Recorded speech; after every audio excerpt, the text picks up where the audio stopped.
Hi అండి, నమస్తే అండి. అమ్మమ్మ నాయనమ్మ ఛానల్కి స్వాగతం అండి. ఈరోజు మీకు నేను ఒక మంచి స్నాక్ ఐటెం చూపిస్తాను. ఇదిగోనండి, ఇది మామూలు గోధుమ పిండితోటి కాజాలు అంటామండి మేము. జస్ట్ మన మామూలు చపాతీలాగా చేసేసి ఇలా కట్ చేసేసి వీటి నూనెలో ఫ్రై చేసి ఇదన్నమాట మామూలు నమ్కీన్ లాగా. మీకు అందరికీ తెలిసే ఉంటుంది, కాకపోతే ఏదన్నా కొత్తగా నేర్చుకునే వాళ్ళకి పిల్లలకి చూపించడానికి అనమాట. మొదలు పెడదామండి. ఏమేం పదార్థాలు అన్నీ చూద్దాము. నేను ఈ సాల్టీ కాజాలకి నేను గోధుమ పిండి తీసుకున్నానండి. మీరు మైదా పిండి అయినా తీసుకోవచ్చు. కాకపోతే నా వంటలన్నీ లుక్ కంటే కూడా నాకు హెల్దీ ఇంపార్టెన్స్ ఇస్తాను కదా నేను హెల్దీకి. అందుకని నేను మామూలు ఆర్డినరీ గోధుమ పిండి తీసుకున్నానండి. ఈ గ్లాస్తో 4 గ్లాసులు తీసుకున్నాను. 4 గ్లాసులు అంటే నాకు 1 కేజీ పిండి అవుతుంది అనమాట. 2 స్పూనులు వాము తీసుకున్నానండి. కొంచెం తగినంత ఉప్పు తీసుకున్నానండి. కొంచెం సోడా ఉప్పు తీసుకున్నానండి. అంటే ఇది మనకి ఇండియాలో సోడా ఉప్పు అంటారు, ఇక్కడ సోడియం బైకార్బోనేట్ అంటారండి. అది కొంచెం వేస్తున్నాను. కొంచెం అంటే చిటికెడు, 2 చిటికెలు. 4 గ్లాసులకిను 4 చిటికెలు ఇట్ట 2 ఏళ్ళతో పట్టుకున్నంత అండి.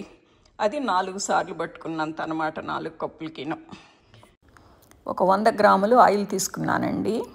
ఆయిల్ పొయ్యి మీద పెట్టేసి వామ్ చేసుకున్నాము. ఆయిల్ ఎందుకంటే నేను వామ్ చేసి పోస్తాను, ఎందుకంటే ఈ పిండి కలిపిన తర్వాత సాగిపోయి మరి తింటున్నా కూడా సాగినట్టు ఉంటుందండి. వేడి మీద బాగానే ఉంటుంది, కానీ ఆరిపోతే నూనె కాగబెట్టి పోస్తే కనుక ఇరుగుతుంది అనమాట. నోట్లో సాగిపోకుండా ఇరిగినట్టుండి బాగా కరకరలాడుతూ బాగుంటుంది. అందుకని నేను నూనె కాగబెట్టి పోస్తాను. గ్రైండర్లో మామూలు ఈ రుబ్బు పత్రాలు తీసేస్తానండి. తీసేసి ఎస్ లాగా ఉంటుంది ఒక ఐటెము, ఇది పెడతాను అనమాట. ఇది పెట్టేసి పిండి వేసి మిక్స్ చేసుకోవాలండి. ముందుగా నూనె కాగబెట్టాను కదండి, అది పోస్తున్నాను. చిన్నగా పోస్తూ ఉంటే అంటే ఇప్పుడు నేను 2 ఆయిల్ వేస్తున్నానండి. 2 గ్లాసులు ఒకసారి 2 గ్లాసులు ఒకసారి వేస్తాను అనమాట. ఒకసారి 4 గ్లాసులు వేస్తే అది పిండి తడిపినాక శుద్ధయి తిరగదండి నాకు. అందుకని నూనె తగిలిన దగ్గర ఉండలాగా ఇలా ఉంటుంది. అందుకని నేను చేయి పెట్టేసి ఇలా నలుపుతానండి. అప్పుడు ఆ ఉండ లేకుండా చక్కగా వచ్చేస్తుంది. ఆయిల్ చక్కగా కలిసిపోయిందండి. ఇప్పుడు నీళ్లు పోస్తాను. చూసుకుంటే చిన్నగా పోయాలండి. గ్లాసుకి 1/2 గ్లాసు నీళ్లు పడతాయండి. కానీ నేను కొంచెం కొంచెం పోసుకుంటూ కలుపుతూ చూసుకుంటూ ఉంటానండి. మళ్ళీ పల్సనైతే ఇబ్బంది కదా, అందుకని నేను చూసుకుంటూ పోస్తాను.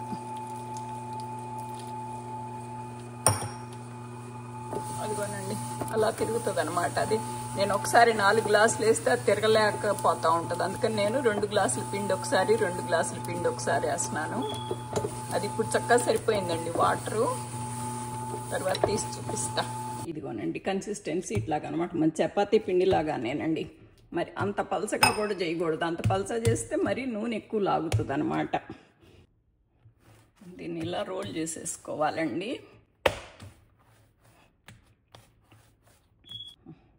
పిండి మాత్రం ఇలా స్మూత్గా ఉండాలి, పలసగాను గట్టిగాను కాకుండా. ఇట్లా రోల్ చేసేసుకొని దీన్ని కట్ చేసేసుకొని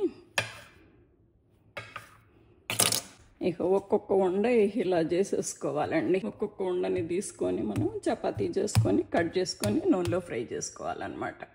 కలిపేసాక ఇలా రోల్ చేసేసుకొని ఇలా కట్ చేసుకోవాలండి. ఇది ఒక్కొక్కటిను ఒక్కొక్క ఉండలాగా చేసుకొని ఇలా ఒక్కొక్క ఉండలాగా చేసుకొని ఇట్లా చపాతీ ఇట్లాగా చేసేసుకోవాలి. చపాతీ చేసుకొని తీసుకోవాలండి. ఇవి ఇలా ప్లేటుల్లో వేసుకొని నూనెలో వేసి ఫ్రై చేసుకోవాలి. ఒకటి అయిపోయాక మళ్ళీ ఇంకొక ఉండ తీసుకొని మళ్ళీ ఇలా ఇంకో చపాతీ చేసుకోవటం అండి. ఇలాగే కట్ చేసుకోవటం, కట్ చేసి తీసేసి మళ్ళీ అలా పెట్టేసుకోవడం. ఈ బండిలో నూనె పెట్టి ఫ్రై చేసి ఇదిగోనండి ఇప్పుడు ఇట్లా ప్లేటుల్లో పెట్టుకున్నాం కదా. ఇక వీటిని ఇట్లా ఆయిల్లో వేసుకొని ఫ్రై చేసుకోవటమే. మనము ఫస్ట్ వేసినప్పుడు 2 మినిట్స్ కదిలించకూడదండి. అప్పుడు ఇలా ఒకదాని మీద ఒకటి ఉన్నా కూడా అవి ఆయిల్లో వేసినాక అవి విడిపడిపోతాయి. విడిపడిపోయినాక అట్లా విడిపడిపోయినాక అప్పుడు కదిలించుకోవాలన్నమాట. తిరగా బోర్లా పైన కింద కింద పైకి అప్పుడు తిప్పుకోవాలి. ఇది అంతలోకి అవి వేగేటప్పటికి మళ్ళీ ఇంకోటి కట్ చేసి పెట్టుకోవటం. మళ్ళీ తర్వాత 1 by 1 ఇలా కట్ చేసుకొని చేసుకోవటం అన్నమాట. ఈ రంగు వచ్చినాయండి, ఇట్లా తీసేసుకోవటం. ఇవనండి ఇలా వేసుకోవటం అన్నమాట. వేసి ఎమ్మటే కదిలించొద్దు. ఇప్పుడు 2-3 అతుక్కొని ఉన్నా కానీ మనం కదిలించకుండా అలా ఉంటే చిన్నగా అయ్యే పైకి వస్తాయి, తేలుతాయి. అప్పుడు కదిలించాలి కానీ ముందే కదిలించకూడదు, విరిగిపోతాయి ముందలు కదిలిస్తే. ఇట్లా ఇప్పుడు చూసారా అన్నీ తేలినవి. ఇప్పుడు చిన్నగా కలుపుకోవాలన్నమాట. పైకి కిందకి పైన కిందకి తిరిగేసుకొని ఆ నురుగు ఆగిపోతే తీసేయచ్చండి. ఇప్పుడు నురుగు ఉంటే ఉడుకుతున్నట్టు అనమాట. ఆ నూనెలో ఆ నురుగు ఆగిపోతే చిన్నగా తీసేసుకోవచ్చు. ఇంకా కొద్దిగా రంగు వచ్చేసినవి ఇక తీసేసుకోవటమేనమాట. ఇలా తీసేసుకోవటమే. ఇంకా ఇలా చిల్లుల గిన్నెలో పెట్టేసుకొని నూనె బొడ్డిగిల్లిన తర్వాత ఇక ఇలా ఇందుట్లో పెట్టేసుకోవటమే.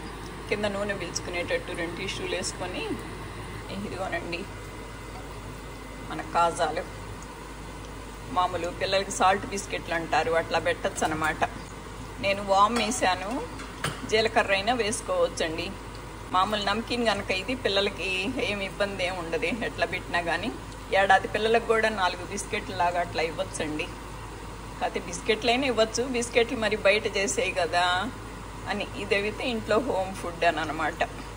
పిల్లలు స్కూల్ నుంచి వచ్చినాక వాళ్ళు చదువుకుంటున్నా పక్కన స్నాక్ లాగా పెట్టుకోవచ్చు. మనకి ఇంటికి ఎవరైనా వచ్చినా కానీ 4 పెట్టచ్చు. ఓకేనా? Please like, share and subscribe అండి. కొత్తగా చూసేవాళ్ళు ఎవరైనా కానీ please like, share and subscribe. Thank you so much for watching.